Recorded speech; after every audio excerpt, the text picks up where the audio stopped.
దైవజనుడు పరిశుద్ధాత్మని సాక్షిస్తేనే దైవజనుడు అంటారు.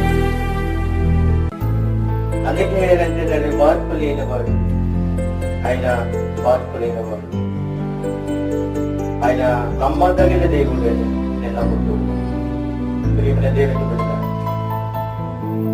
దైవజనుడు కనిపిస్తేనే నీ కొరకు ప్రార్థన చేయాలని, దైవజనుడు కనిపిస్తేనే నీ కొరకు ప్రార్థన చేస్తాను.